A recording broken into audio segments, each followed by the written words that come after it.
ሰሞኑን የወጣው ኢትዮሪካ አልበም ኢንተርኔቱን እያናወጠው ነው። በተለይ ዳስጣል ለሚለው ሙዚቃ የተሰጠው የመልስ ምት ብዙዎችን እያነጋገረ ነው። በመጨረሻም የእንቁራሪቱና የአህየው ፍልሚያ ቀኑ ደረሰ።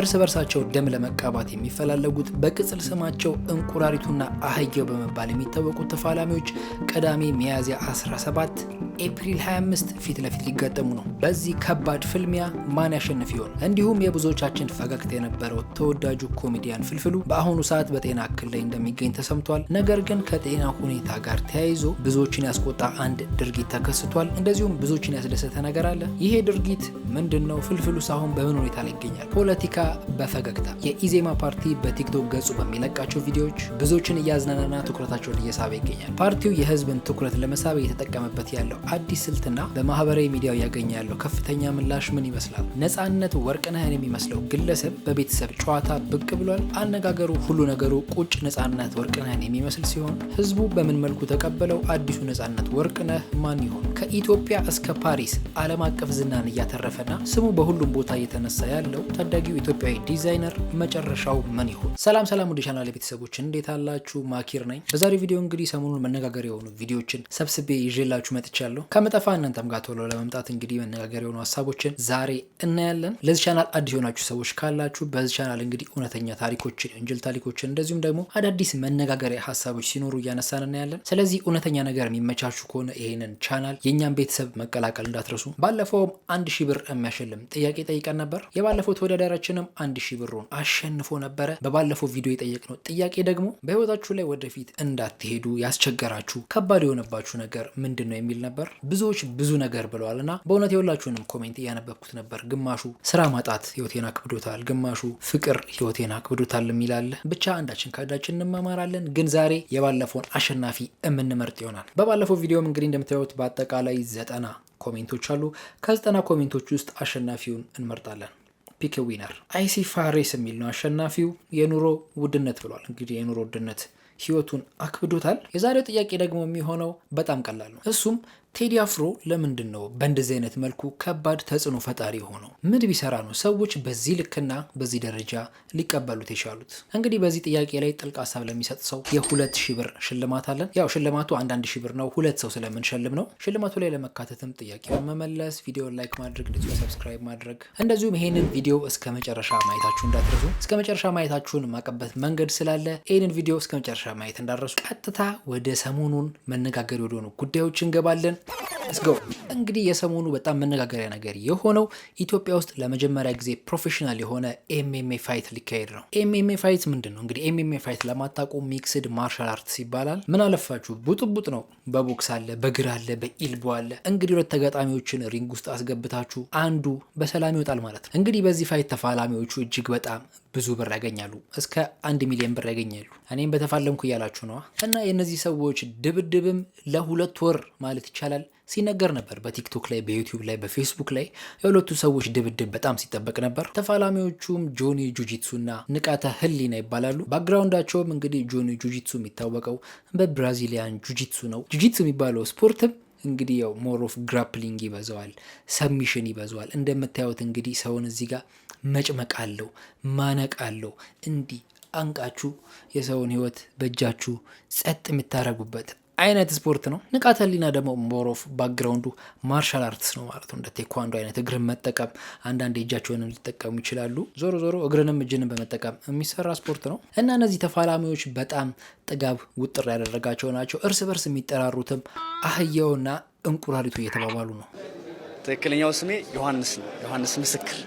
እንቁራሪቷስ እንዴት ነች? ከእንቁ ማለት ስያሜው ከምንድን ነው? እንቁራሪት መሰለ። እንቁራሪቷና ቅርጹን ሰውነቱን ሳይ እንቁራሪት ነው የሚመስለው።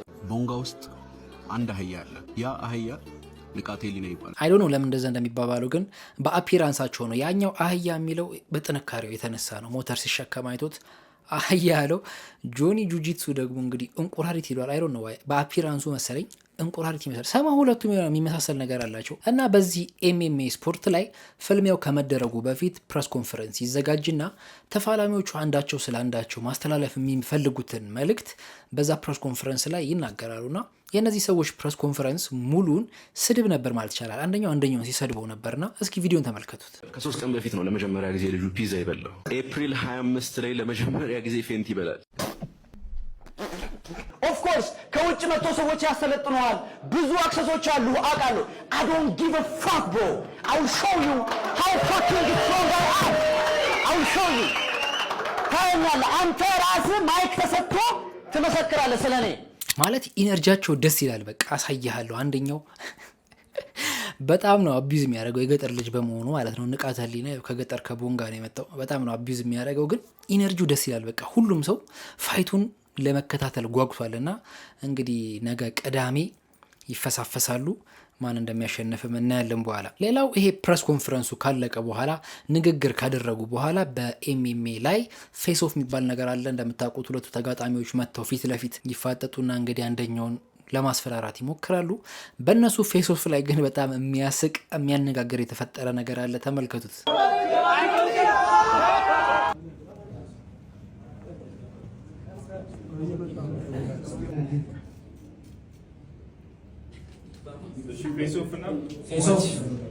መነጽር ግን ላለመታየት ተፈራርታችሁ ነው። አይናችሁ እንዳይታይ እንዴ ታዩ እንጂ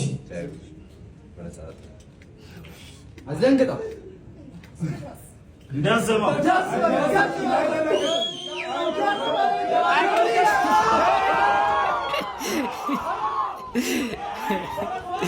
ጋይስ ግን ይሁት እግዚአብሔር ለስንት ሰው እንደያዙት ይሁት። በጣም ጠንካራ ነው። ጀለስ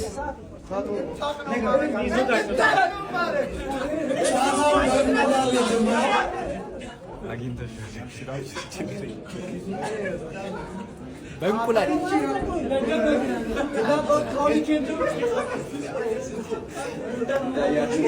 ሲሆን ወደ ውስጥ የምገባው እንዳያሳስብ እኛን መነና የኛ ስራ ነው።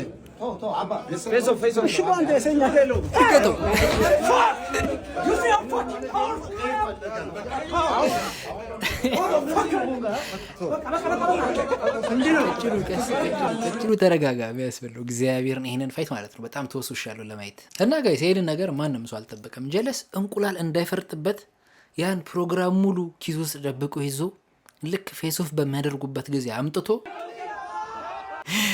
ብቻ ይመቸው እግዚአብሔር። እና እነዚህ ሁለት ተፋላሚዎች ቲክቶክ ላይ እጅግ ከሚባለው በላይ ሁለቱም በጣም ብዙ ደጋፊዎች አላቸው። ንቃተ ህሊናን ወይም አህያውን የሚሉ በጣም ብዙ ሰዎች አለ።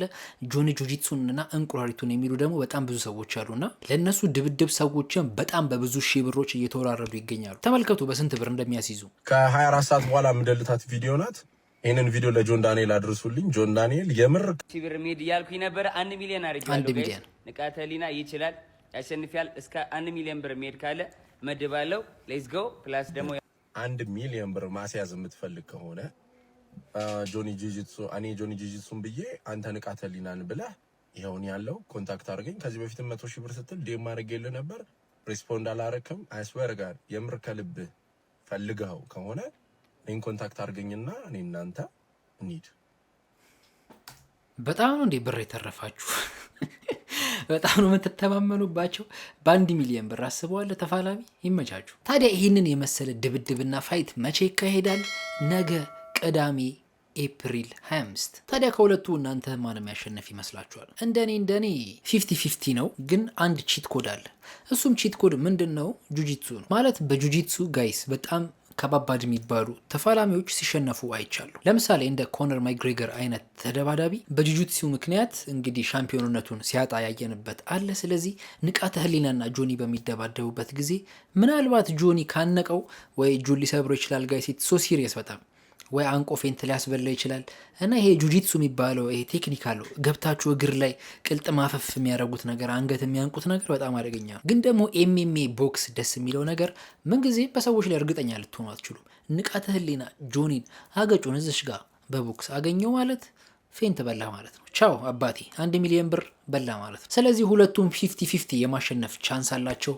ግን ሞሮፍ እኔ ጆኒን ብዬ ላይክ ሙሉ ለሙሉ ባልደግፍም ግን ደግሞ ጆኒ የሚያሸንፍ ይመስለኛል። ለምን መሰላችሁ? ጂጂትሱ በጣም ከባድ ስፖርት። ሌላው ዓለም ላይ በጣም እያነጋገረ ያለው ኢትዮጵያዊ ዲዛይነር ቃሉ ፑቲክ ነው። እንግዲህ ይሄ ቃሉ ፑቲክ የሀገራችን ልጅ ነው። አሁን ላይ ኢንስታግራም ላይ ቲክቶክ ላይ በጣም ኢንተርናሽናል የሆነ ያለ ልጅ ነው። የሚታወቀውም ከሚሰራቸው ከወዳደቁ ነገሮች የሚገራረሙ ልብሶችን የሚገራረሙ ዲዛይኖችን በመስራት ነው የሚታወቀው። ቃሉ ብዙ ነገር ላይ ይጠበባል። ጎማ ላይ ይጠበባል፣ ማዳበሪያ ላይ ይጠበባል፣ ላስቲክ ላይ ይጠበባል፣ ያገኘው ነገር ላይ ነው የሚጠበበው፣ ኮርኪ ላይ ይጠበባል። እና ዓለም ላይ ያሉ የታላላቅ ዲዛይነሮችን አቴንሽን እየሳበ ያለ ልጅ ነው። እስቲ የሚሰራቸውን ተመልከቱ።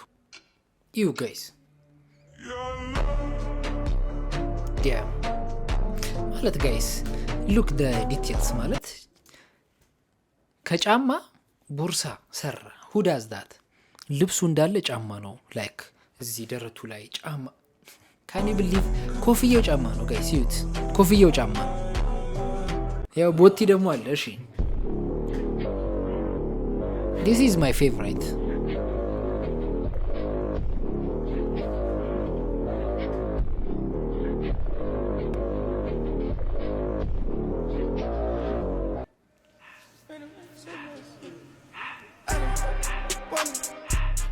ይሄ እንግዲህ ጋይስ ተመልከቱት። እንግዲህ የመኪና ከመነዳሪ እኮ ነው። የመኪና ከመነዳሪ በእንደዚህ አይነት ኮፍያ ሰርቶ ጃኬት ሰርቶ እዩት ሱሪውን ጋይስ።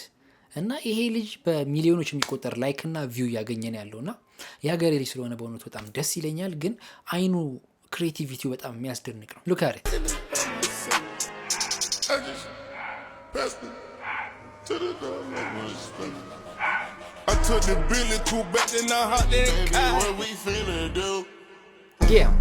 እችልሽ በቃ ጸድያ ጋይስ። እኔ እግዚአብሔርን ማዳበሪያ በዛ ቢባል ማዳበሪያ ላይ ብጠበብ ጋይስ እኔ እግር መጥረጊያ ነው ማድረገው። ቃሉ ግን ያው ቦርሳ አርጎታል፣ ልብስ አርጎታል። ምን ያላረገው ነገር አለና አም ፕራውድ ኦፍ ዩ ማን ኒጋ።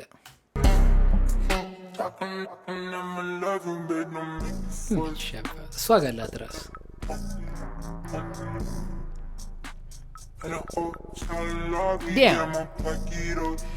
እግዚአብሔር ጋይስ እኔ ልጁ ራሱ እግዚአብሔር ነው እሷ ጋለው በጣም እና ይላይክ በጣም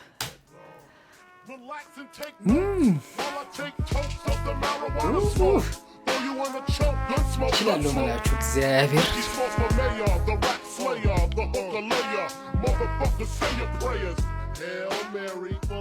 እና ጋይስ የኢትዮጵያዊ እንግዲህ ወጣት ልጅ አሁን ላይ መቀሌ ነው ያለው። አዲስ አበባ መምጣትም እንግዲህ አይችልም፣ ምክንያቱም ከኋላ ያለው የሚሰራበትን ጫማ ምናምን ያለበት ባክግራውንዱን ይፈልገዋልና እሱም ነገር ቫይራል እንዲወጣ እየረዳው ነው ያለውና እንዴት እንደምንረዳው ባላቅም በጣም ደስ የሚለው ነገር ግን ኢንስታግራም ፔጅ ራሱ ጽፈውለታል። ካንተ ጋር መስራት እንፈልጋለን እና እባክህ በውስጥ የላክንልን መልእክት መልስልን ብለውታል።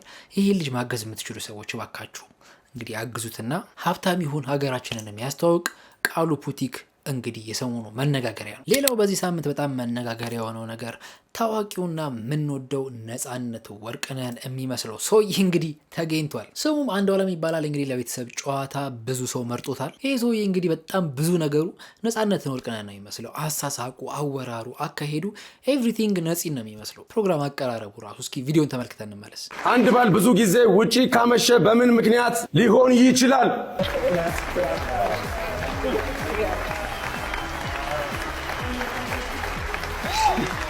ይህ የቤተሰብ ጨዋታ ነው። ሁላችሁም ዝነኛና ሀብታም ታዋቂ ትሆናላችሁ፣ ትሸለማላችሁ፣ ትመጣላችሁ። እዚህ ኢቢኤስ የቤተሰብ ጨዋታ ላይ እኔ አንዷለም እስተመች እባላለሁ።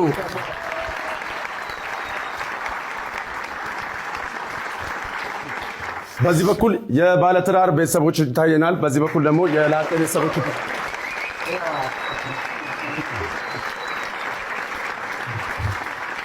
እሺ፣ በዚህ በኩል ደግሞ የላጤ ቤተሰቦች ይታዩናል። እኛ ጋር ነህ ወይስ እነሱ ጋር ነህ? እኔ መሀል ላይ እናንተ ጋር እነሱ ጋር አይደለም፣ እዚህ ጋር ነን። ወደ እናንተ ለመምጣት እያሰብኩ ነው። ለዚህ ነው የተመለጥከው? እሺ እሺ።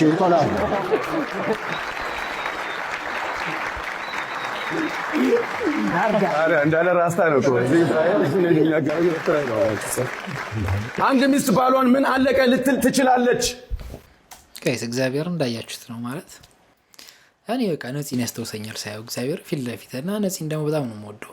በድራማዎቹን በሚሰራቸው ራሱን ቁጭ ነው በቃ። ብዙ ሰዎችም እንግዲህ ነፂን ስለሚመስል እሱን ይተካልናል እና እሱ እንግዲህ ፕሮግራሙን በቋሚነት ያቀርብ የሚሉ አሉ። ሌሎች ደግሞ አይ ለሌላ ተወዳዳሪዎች እድል ይሰጥ የሚሉም አሉ። እንደኔ ሀሳብ ልጁ ያው ቢመረጥና ቢያቀርብ አይዶን ማይንድ፣ ግን በቃ ነፂን አይተካው ስለ ነፂን ሊመስል ይችላል ግን ሊሆን አይችልም። እና ነፂ የራሱ የሆነ ቴስት አለው፣ ራሱ የምናቅበት ቴስት አለው እና አሁን ደግሞ ሌላ ቴስት ብናይ በቃ እንደ ነፂ አይነት ራሱ ሳይሆን ሌላ አይነት ደግሞ ቴስት ብናይ ኦልሬዲ ያኛውን ኦሪጂናሉን ስላጣ ነው ሌላ ቴስት ብናይ ደስ ይለኛል።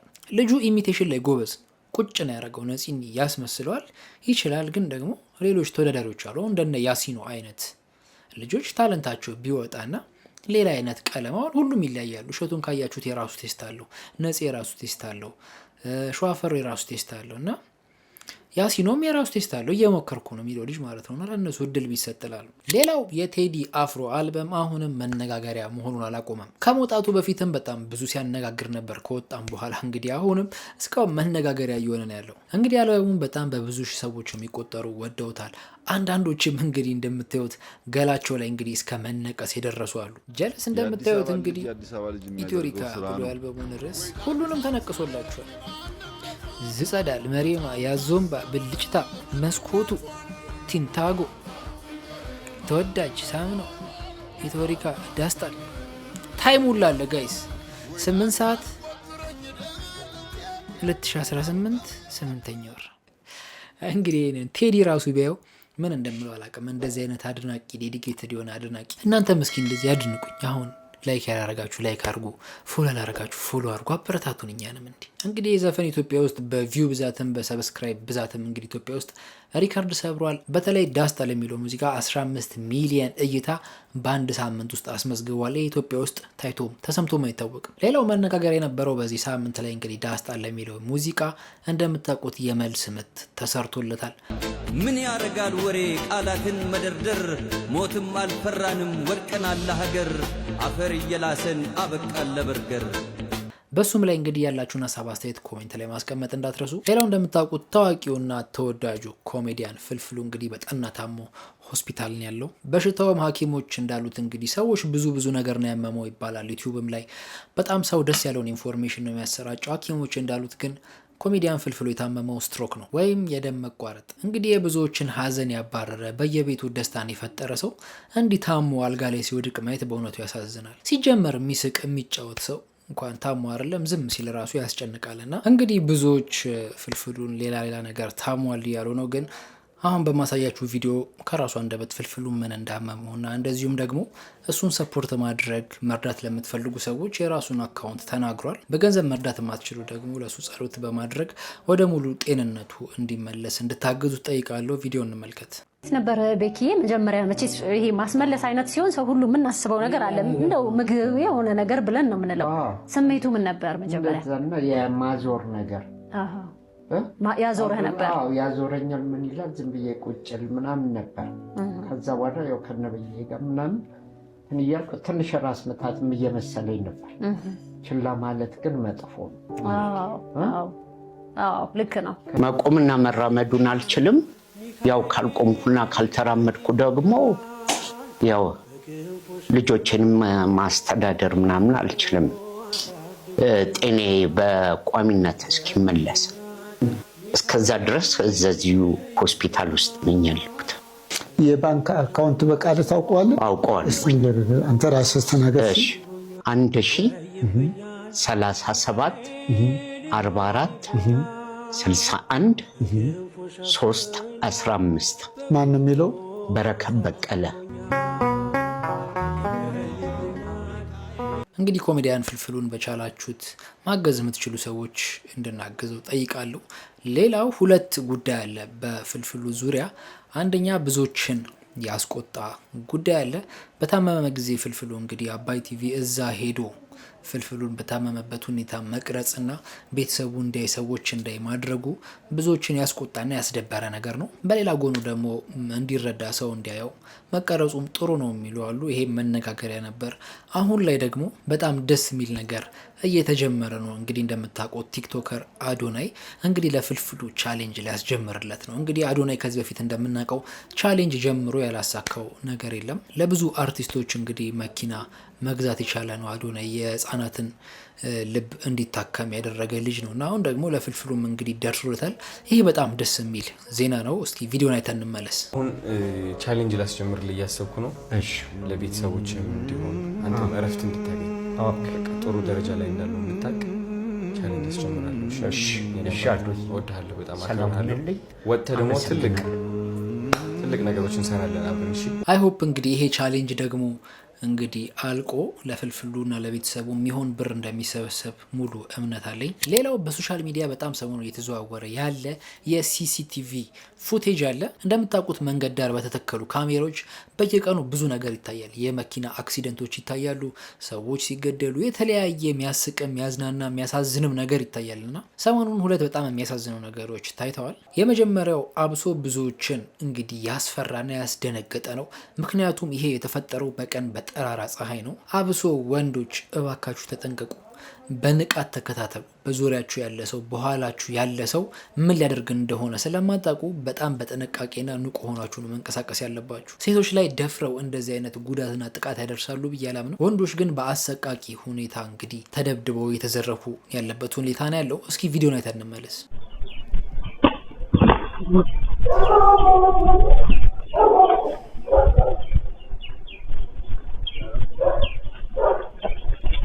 ማለት ጋይስ እንዳያችሁት ነው።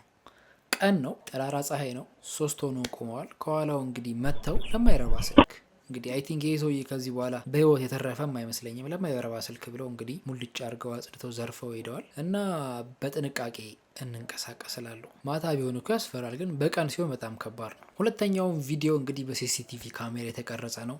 እንግዲህ የቤት ሰራተኛዋ ድብቅ ካሜራ እንዳላት አታውቅም። ወላጆች አምነው እንግዲህ ቤቱን ጥለውላት ከቤትም አልፎ ደግሞ ልጃቸውን ቤት ውስጥ ጥለውላት ይሄዳሉ። ታዲያ በአሰሪዎቿ የታመነችው ሰራተኛ ምን እንዳረገች ተመልክተን እንመለስ።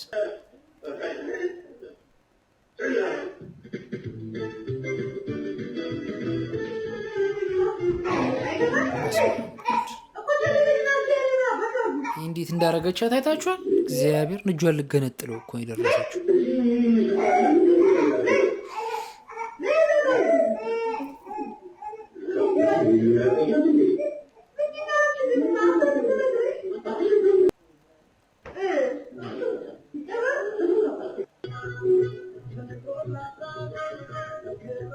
እዚህ ጋር ደግሞ የጭፈራ ሴሽን አለ ጋይስ። እሽኪብሌ እንግዲህ ማንም አያየኝም ብላ ነው እኮ ጋይስ። እየተፍታታሽ ነው፣ ግን ከባድ ነው ሲሲቲቪ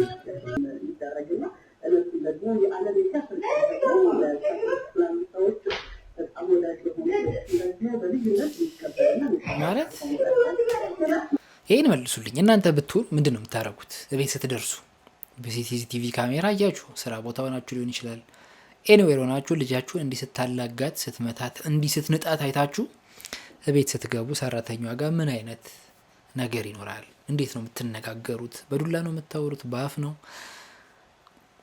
እስቲ ሀሳባችሁን ኮሜንት ላይ ያስቀምጡልኝ ጋይስ። ሌላው እጅግ በጣም ሚዲያ ላይ መነጋገሪያው የሆነው አሁን ላይ የኢዜማ ፓርቲ የሚሰራቸው ቪዲዮዎች ናቸው። እኛ ከልጅነት እስካሁን እንግዲህ የምናውቀው የፖለቲካ ፓርቲዎች የምረጡኝ ቅስቀሳ አይነት አለ። የተለመደችው አለች አይደለም? የሚሰክሱን ድልድይ እንሰራለን፣ ከዚህ በኋላ በቧንቧ ወተት እንልክላችኋለን፣ ወይም ደግሞ የትራንስፖርት ሳትቸገሩም ለእያንዳንዱ ሰው ላዳን መድባለን አይነት በቃ የምረጡ እንቅስቃሴ አለ። በት ዲስ ዋን ኢዝ ዲፍረንት ጋይስ። ኢዜማ እየሰራ ያለው በጣም የሚመች ነው። አሁን ኢዜማ ሚም እየሰራ ነው። ሌሎች ፓርቲዎች ላይ በመቀለድ እንግዲህ ወጣቱን እያፍታታና እንግዲህ ትኩረት እያሳበ ይገኛል። የህዝቡ ተቀባይነት ደግሞ የሌለ ነው። በቃ ህዝቡ ወዶታል፣ ላይክ ያረጋል፣ ፎሎ ያረጋል እና ቪዲዮዎቹ ማለት ከአንድ የፖለቲካ ፓርቲ እኛ የለመድነው ሌላ ነገር የሆነ ሲሪየስ ነገር ስለሆነ አሁን የምናያቸው ነገሮች በእውነቱ የሆነ ለወጣቱን የሚስቡና የሚያዝናኑ ናቸው።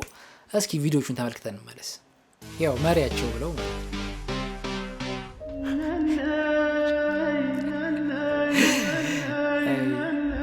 ያው ኢዜማ ከዛ መሪያቸው I don't ever slow up, no I don't take shit. I got no love for the fakeness. If you wanna play tough and wanna hate this, I'll always show up.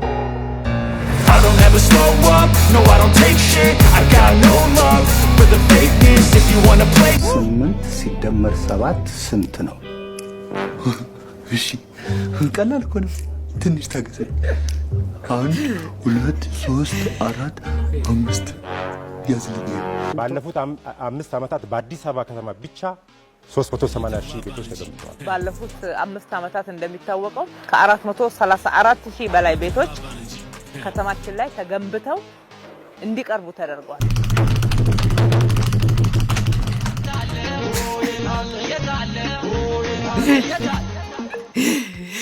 የታለ ይላል እንግዲህ ሁለቱን ያመጣውላችሁና ኖርማሊ በቃ ሚም እየሰሩ ነው ኢዜማ ፓርቲዎች አሁን እና እንደውም ሰው ምን እያላቸው ነው እናንተ ምርጫውን ሳይሆን ቲክቶክ አዋርድ ነው የምታሸንፉት የሚልም አለ በኮሜንት ላይ። ብቻ ምንድነው ያልተለመደ ነው እንግዲህ ሌሎች ፓርቲዎች ላይ ማላገጥ ሙድ መያዝ ያልተለመደ ነገር ነው። ግን አይ ቲንክ ወጣቱ ተመችቶታል።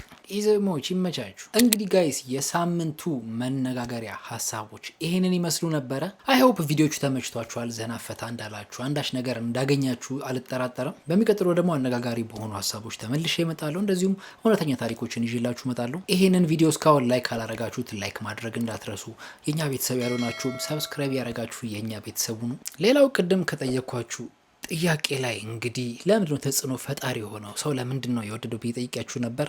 በተጨማሪ ደግሞ ኢትዮሪካ ከሚለው አልበም ስንተኛው ቁጥር ተመቻችሁ፣ የትኛው ሙዚቃ ተመቻችሁ፣ እሱንም ከፈለጋችሁ ኮሜንታችሁን ኤዲት አድርጋችሁ ከፈለጋችሁ ሪፕሌይ ላይ ማስቀመጥ እንዳትረሱ። በዚህም የ2000 ብሩ አሸናፊ መሆን ትችላላችሁ። በሚቀጥለው ቪዲዮ እስከምንገናኝ ሰላም ጤና ቆዩልኝ።